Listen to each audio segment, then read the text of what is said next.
कबीर साहब कहते हैं, मनुष्य ना तो हरि का भजन करता है और ना तो उसकी आदत छूटती है। आदत कौन सी है? मनुष्य कहता है मैं दुखी हूँ, मैं अशांत हूँ, मैं परेशान हूँ। लेकिन गौर से अगर आप शांत चित्त होकर एकांत में बैठकर विचार करें तो आपको पता चलेगा आपकी कोई न कोई आदत आपको दुख दे रही है। आपकी कोई न कोई गलती ऐसी है जो आपको अशांत कर रही है। आपका कोई न कोई ऐसा कार्य है जो आपको पीड़ा पहुंचा रहा है।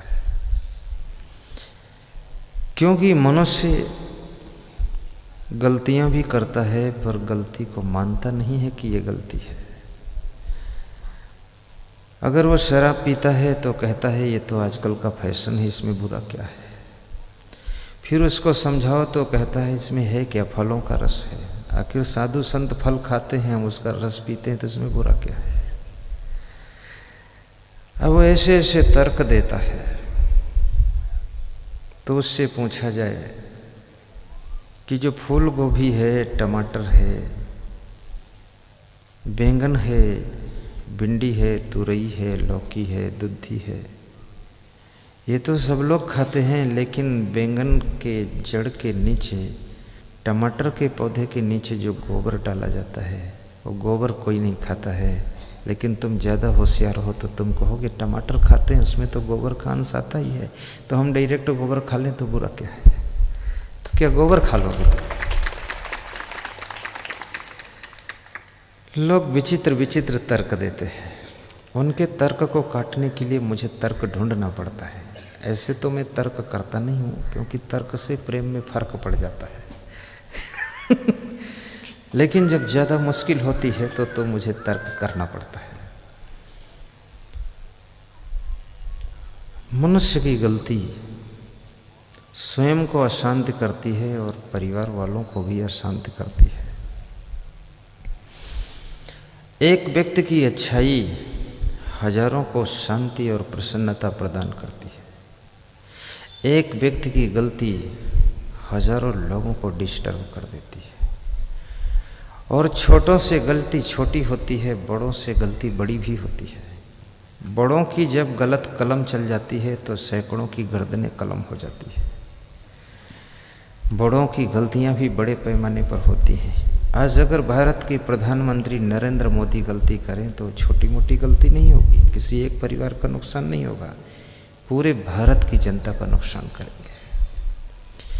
कुछ भी गलत डिसीजन ले लें पाकिस्तान और हिंदुस्तान के समझौता में तो पूरे भारत का बहुत बड़ा नुकसान होगा। और सही डिसीजन ले लें अमेरिका के साथ में तो भारत का फायदा भी बहुत होगा।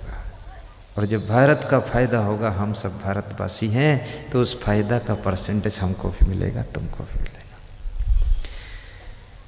तो सभी को सावधानी की जरूरत है। उन आदतों को छोड़िए, कबीर साहब कहते हैं, जिन आदतों से तुम्हारे मन में अशांति आती है। नशा व्यसन की आदत भी दुख देती है, लेकिन कुछ स्वभाव की आदतें होती है। जिद करने की आदत, हठ करने की आदत, मनमानी करने की आदत, किसी की बात न सुनने की आदत, अपनी बात सबको सुनाने की आदत, दूसरे के दुख को ध्यान न देने की आदत, अपने सुख का ख्याल करने की आदत, फिजूल खर्ची करने की आदत। 10 रुपये से काम चल सकता, वहाँ 15 रुपये खर्च कर रहे हैं। फिजूल में गाड़ी चलाने की आदत, ज़रूरत नहीं फिर भी गाड़ी इधर उधर लिए घूम रहे हैं। समय और पैसा और गाड़ी तीनों वेस्टेज हो रहे हैं। ये आदतें आपको गरीब बनाती हैं, दुखी बनाती हैं, कंगाल बनाती हैं। झूठ बोलने की आदत, तुम झूठ बोल करके एक बार सफल हो जाओगे और ज़्यादा झूठ बोलोगे तो दोबारा पूरा फेल हो जाओगे। अभी एक नेता हमारे सत्संग में आए, बलरामपुर में पूर्व विधायक थे, हार गए चुनाव। तो कह रहे थे झूठ ज़्यादा नहीं बोलूँगा, क्योंकि झूठ बोलूँगा तो फिर तुम लोग हरा दोगे। मैंने कहा नेता है, होशियार है, कहता है झूठ बहुत नहीं बोलूँगा, यानी थोड़ा तो बोलूँगा ही। तो मैंने उनकी बात का संशोधन किया दूसरे दिन, तो जनमानस के लोग हंस रहे थे कि गुरुदेव ने अच्छा ढूंढा इसका निकाला, झूठ बहुत नहीं बोलूँगा। ज़्यादा झूठे वादे, झूठी बातें, झूठा ऐलान, झूठे जनता को लुभावने संकल्प, ये भी भविष्य में बड़ा नुकसान पहुंचाते हैं।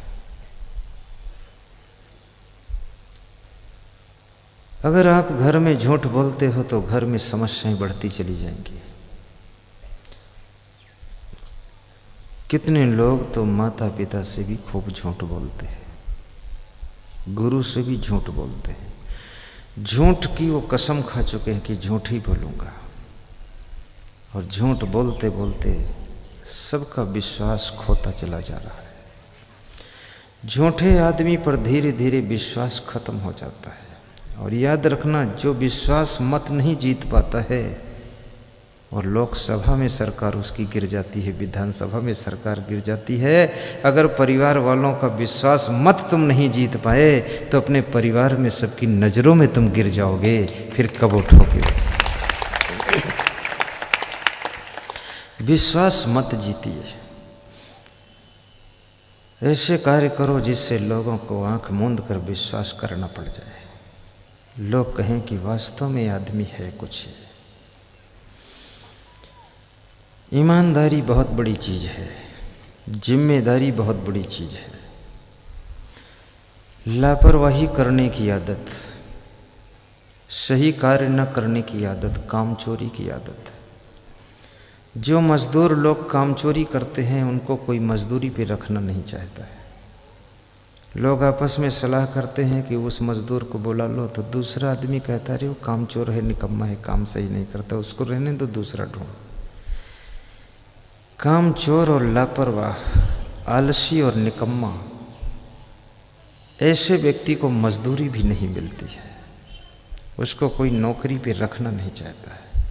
कर्तव्यनिष्ठ व्यक्ति को नौकरी मिलती है। आज इस भारत देश में कर्तव्य निष्ठा से लोग बहुत विचलित हो गए हैं।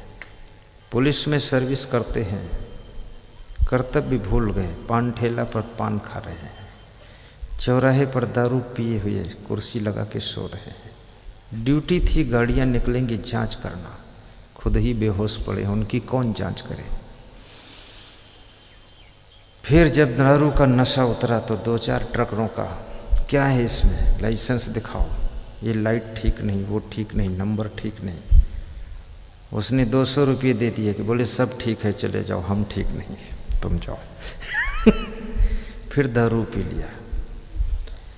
अब ये कर्तव्यहीन पुलिस, कर्तव्यहीन मिलिट्री, कर्तव्यहीन अफसर, कर्तव्य से भ्रष्ट कर्मचारी, ये देश के लिए कलंक हो जाते हैं। जब तक नौकरी नहीं मिलती है तुम तंग रहते हो कि कैसे भी नौकरी मिल जाए, और नौकरी मिल गई तो नौकरी करना नहीं चाहते, तो काम नहीं करते। पूरे देश के अंदर तबाह हो गए लोग। पटवारी को ढूंढते घूमो, मिलेगा नहीं तुमको, तुम परेशान हो जाओगे। और मिलेगा तो कहेगा कि तुम्हारे नाम पर दूसरे का नाम चढ़ा देगा। तुम पटवारी थोड़े हो, देखोगे नहीं, साल बाद देखोगे तो फिर दौड़े दौड़े घूमोगे। मेरे पास एक कलेक्टर आए, रायपुर के कलेक्टर, 1 घंटे मेरे कमरे में बैठे।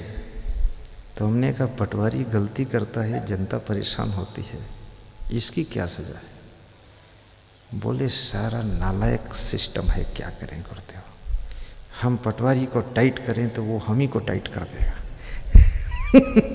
नेतागिरी जानता है। तो इस देश के अंदर सुधार बहुत कठिन है। आप जहाँ हो वहाँ अच्छा करोगे, सब लोग अच्छा करने लग जाएं तो इस दुनिया के अंदर पीड़ा कम हो जाएगी।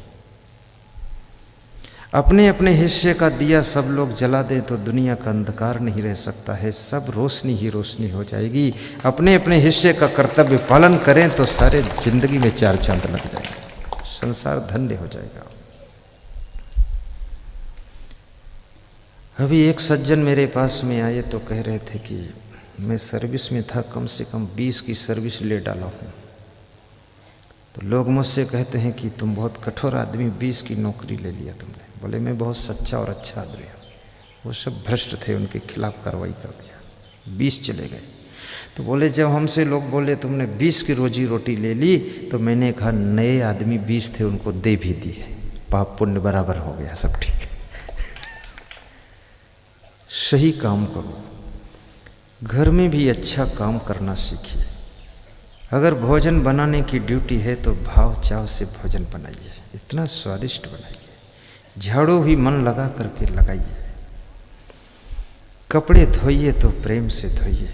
गुस्सा में कपड़े धोओगे, कपड़े 3 दिन में सब फट जाएंगे, पीट पाट के नोच नाच के खत्म कर दोगे। सामान को साफ कीजिए तो भाव से साफ कीजिए, तो आपकी टीवी 40 साल तक बिगड़ेगी नहीं। गुस्सा में साफ करोगे, उसकी स्क्रीन फोड़ दोगे तो तोड़ ताड़ के खत्म कर दोगे। सामान भी प्रेम मांगता है, मनुष्य भी प्रेम मांगता है। बिना प्रेम के इंसान भी नहीं रह पाएगा, और बिना प्रेम के सामान भी टिक नहीं पाएगा, टूट जाएगा। सबको प्रेम चाहिए। तो साहब कहते हैं कि वे आदतें त्याग करो जिनसे परिवार में उलझन होती है। जिन आदतों के कारण तुम्हारे घर में गरीबी आती है उनको भी त्यागो। जिन आदतों के कारण तुम्हारे घर में कलेश बढ़ता है उन आदतों को छोड़ो। उस बात को करना बंद कर दो जिस बात से घर में रोज लड़ाई होती है,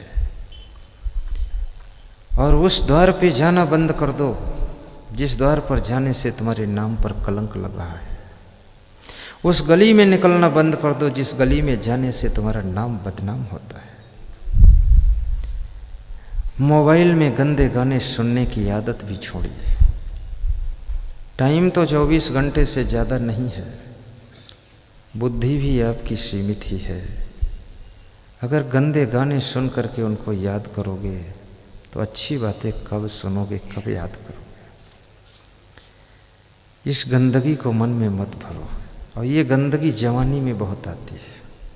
12 साल की उम्र से लेकर के 32 साल तक तो आदमी नहीं रहता है, वो मारू साड़ हो जाता है, बर्बाद हो जाता है, बंदर बनता है।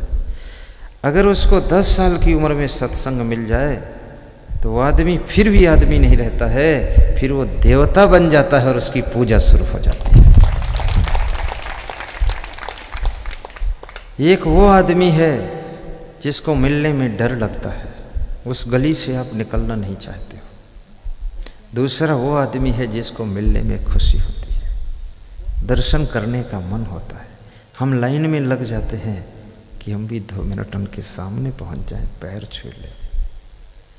अभी हमारे एक संत जी कह रहे थे कि हम हर समय साथ में रहते हैं आपके, तो हमें पता नहीं चलता है, लेकिन जो लोग बाहर से आते हैं उनको पता चलता है।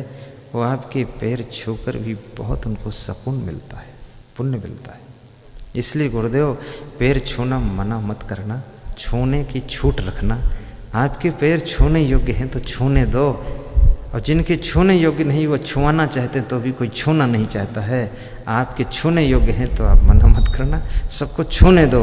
और जिसके आचरण अच्छे होते हैं उसके चरण छू लो तो अपने भी आचरण दिव्य हो जाते हैं।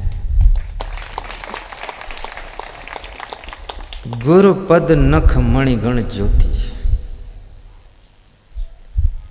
गुरु के जो चरण कमल हैं और चरणों का जो अंगूठा है, अंगूठे का जो नाखून है, नाखून में मणि जैसी ज्योति होती है। छू करके मस्तक में लगाया जाए, सिर टेक दिया जाए, तो जो गुरु के अंदर शक्ति है, भक्ति है, तपस्या है, उसका बहुत बड़ा अंश और प्रभाव चरण छूने वाले पर भी आ जाता है। विशाल देव का नाम आपने सुना होगा, सुना है? विशाल देव मेरे गुरु के गुरु थे। मैंने दर्शन तो नहीं किया, उनका फोटो देखा हूँ और उनका ग्रंथ पढ़ा हूँ, याद किया हूँ। विशाल देव के दर्शन करने के लिए शुगर मिल के जनरल मैनेजर आए थे एक बार, मेरे गुरु कहानी सुना रहे थे। शुगर फैक्ट्री जो एशिया की सबसे बड़ी शुगर फैक्ट्री है गोला गोकर्ण नाथ में, वो मेरे आश्रम से करीब करीब 16 किलोमीटर दूर है। वहाँ के जनरल मैनेजर हमारे आश्रम पर साल में 2-4 बार आते हैं,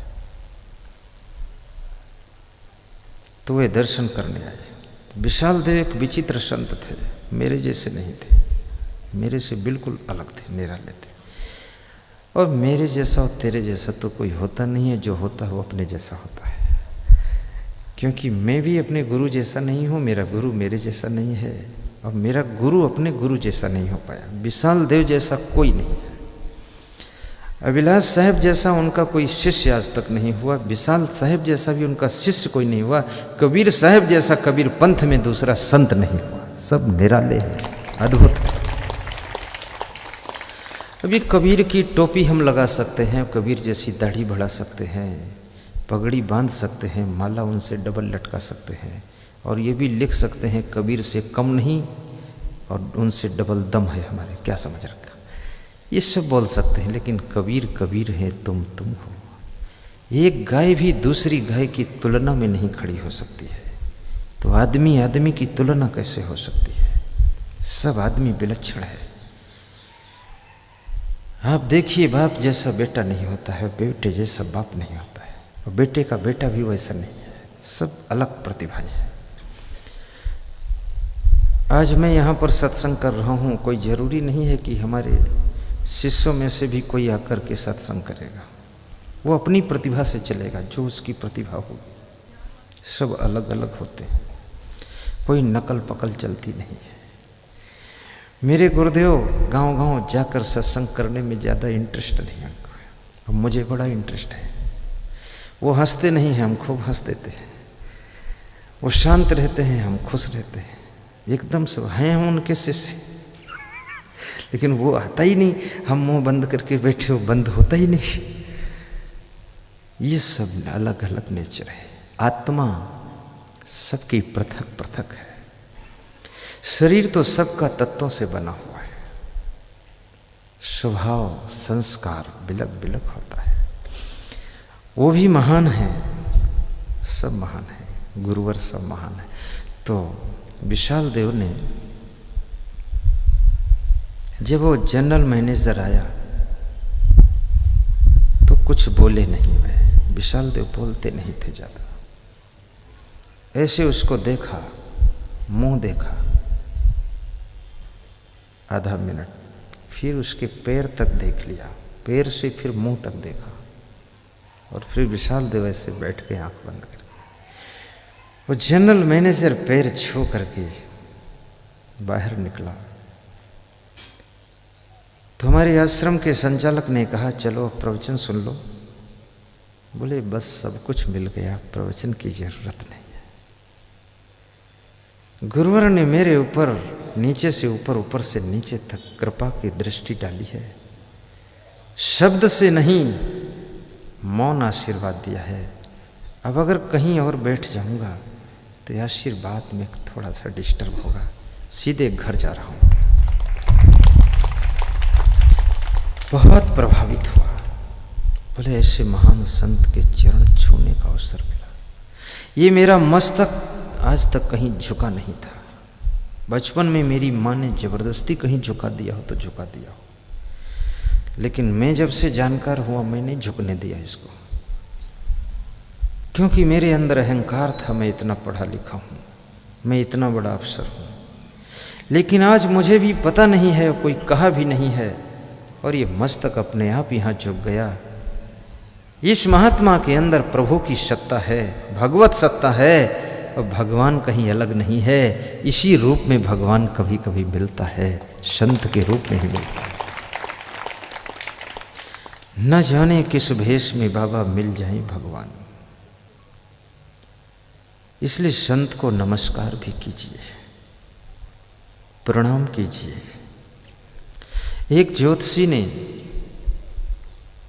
किसी का हाथ देखा, और कहा कि 7 दिन के बाद तुम्हारी मृत्यु हो जाएगी, क्योंकि जीवन रेखा टूट चुकी है। वो नवयुवक डर गया कि 7 दिन के बाद मर जाऊंगा, अब क्या बचा। रोया रोया उसका कांप गया, उसका जोश उतर गया, भयभीत हो गया कि अब जीना ही नहीं है। मौत के डर से वो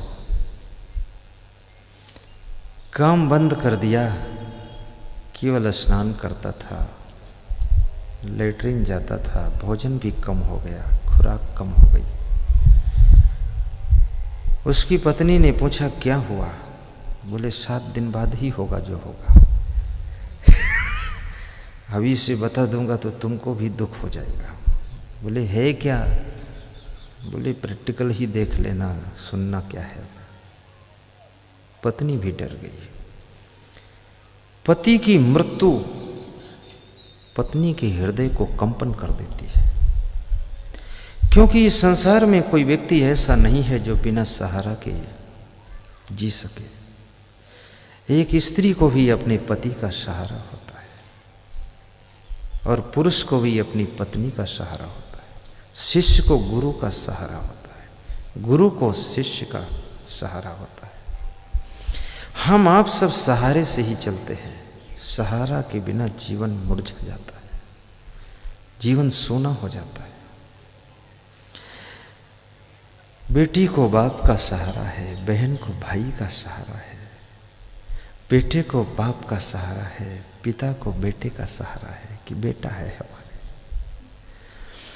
किसी को सहारा देना धर्म है और सहारा तोड़ देना यही पाप हो जाता है।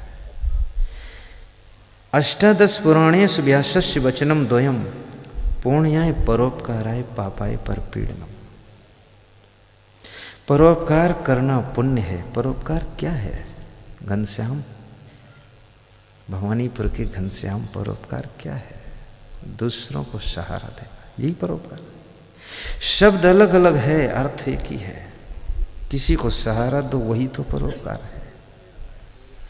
पुण्याय परोपकाराय पापाय परपीडनम्, और दूसरों को पीड़ा पहुंचाना, दुख देना, यही पाप है।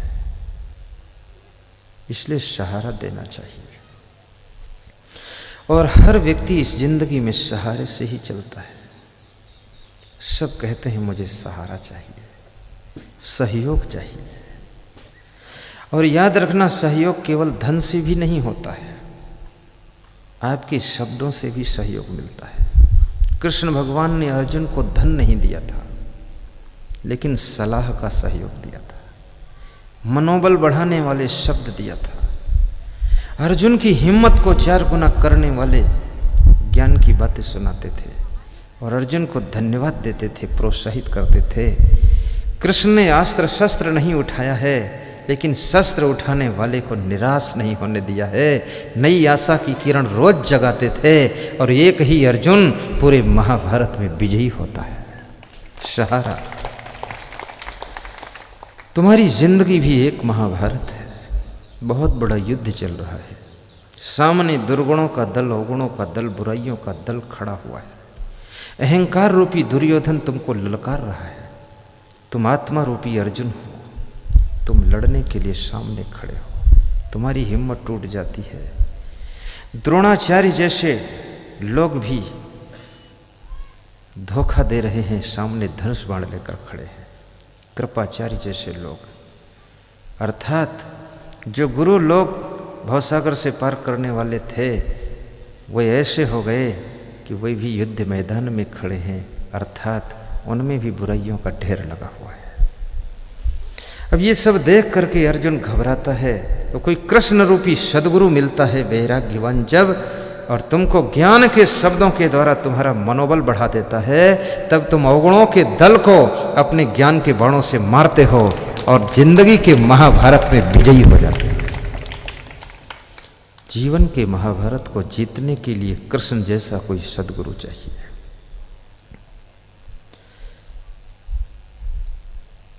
जैसे मैं आपको क्या दे रहा हूं, मैं केवल आपको ज्ञान का सहारा दे रहा हूँ।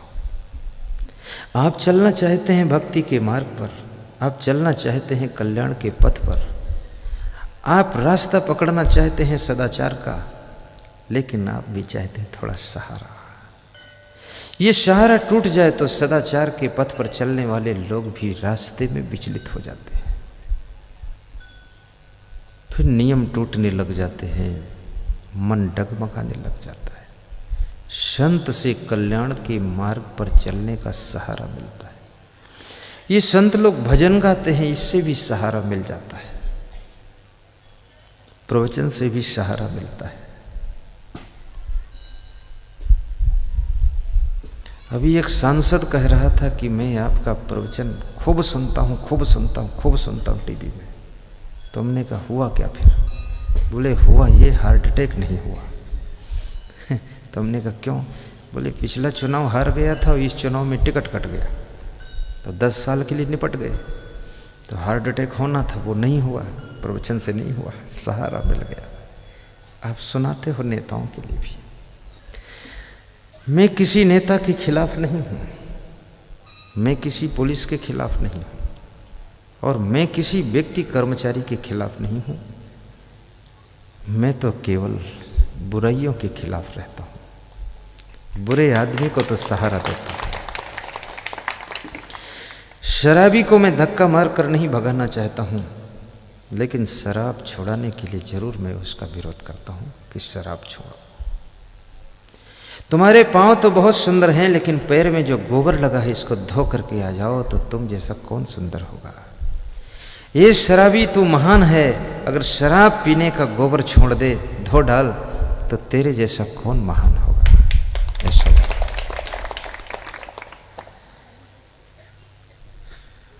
बेटी को भी सहारा देना,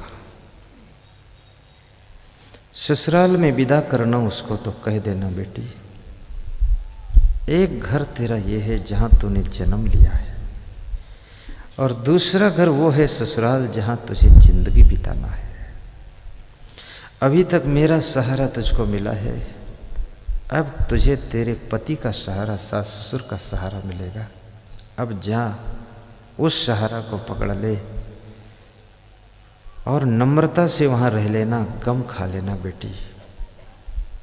अगर कोई ज़्यादा डिस्टर्ब हो तो जहर मत पीना, फिर मुझे याद करना, तो ये घर में जगह तेरे लिए है, कोई बात नहीं। लेकिन तेरा असली घर अब वो है, वहीं एडजस्ट होना सीखो। एक पेड़ पर हजारों पंछी रहते हैं और पेड़ का मालिक उस पेड़ को काट देता है, आंधी आकर उस पेड़ को गिरा देती है। वे सब पंछी जाकर जिस प्रेम से, जिस भाव से, जिस परिचय से उस पेड़ पर रोज बसेरा करते थे, जाना पहचाना घर था, घोंसला था, जब वो पेड़ ही खत्म हो गया तो जा करके दूसरे पेड़ पर परिचय बना लेते हैं, प्रेम कर लेते हैं और उसकी शाखाओं में झुरमुट में घोंसला बनाकर सोते हैं, रहते हैं। ऐसे बेटी को भी चाहिए, एक घर तेरा ये है, ये अब छूट गया है तो अब दूसरे घर को भी तू अपना घर बना ले और वहीं प्रेम से रहना सीख। बूढ़े सास ससुर भी बहू से सहारा चाहते हैं। कितने महिलाओं को मैंने कहते सुना है कि बहू आ जाएगी थोड़ा सहारा मिल जाएगा। अभी बहुत अकेले काम करना पड़ता है, और बहू आ गई अगर बेस्ट क्वालिटी की है तो वास्तव में सहारा मिल गया। अगर थर्ड क्वालिटी की है तो सहारा के बजाय किनारा मिल गया। सहारा दीजिए। किसी गुरु के आश्रम पर शिष्य बनो, गुरु को भी एक आशा रहती है। मैं बहुत गुरुओं को जानता हूँ, गुरु के सामने जब कोई शिष्य आता है तो गुरु तुरंत उसको रीडिंग करता है और उसका पूरा अध्ययन करके सोच लेता है ये शिष्य आगे क्या कर सकता है, और तुरंत गुरु उसको उसी लाइन में लगाता है। अभी जैसे हमारे साथ में संत बैठे, ये जिस समय भर्ती हुए तो मैं इनसे बात किया और देखा कि ये बालक तो बड़ा धैर्यवान है, एकाग्र है, सीधा है, सरल है, और जहाँ लग जाएगा वहीं डूब जाएगा। तो मैंने कहा तुम्हें क्या ज्ञान है? बोले घर में भी थोड़ा माइक चलाता था। तो गुरुदेव माइक का ज्ञान है। आया जिस दिन, उसके 3 दिन बाद माइक की सेवा में लगाया। आज वो इतना बड़ा माइक सेट, वीडियो कैमरे चलाता भी है, और बिगड़ जाता है तो बना भी देता, कोई मैकेनिक क्या नहीं ले जाता है, और वो इलेक्ट्रॉनिक इंजीनियर है इतना बड़ा। प्रवचन भी अच्छा देता है, भजन भी अच्छा गाते हैं। सहारा मिल गया। मैं भले ही प्रवचन अच्छा करता हूँ या जैसा करता हूँ, बहुत लंबा करता हूँ, लेकिन अगर माइक चलाने का सहारा न मिले तो कैसे प्रवचन करूँगा? मुझे भी तो सहारा चाहिए। और माइक में बोलने वाला न मिले तो किसके लिए चलाएगा बच्चा?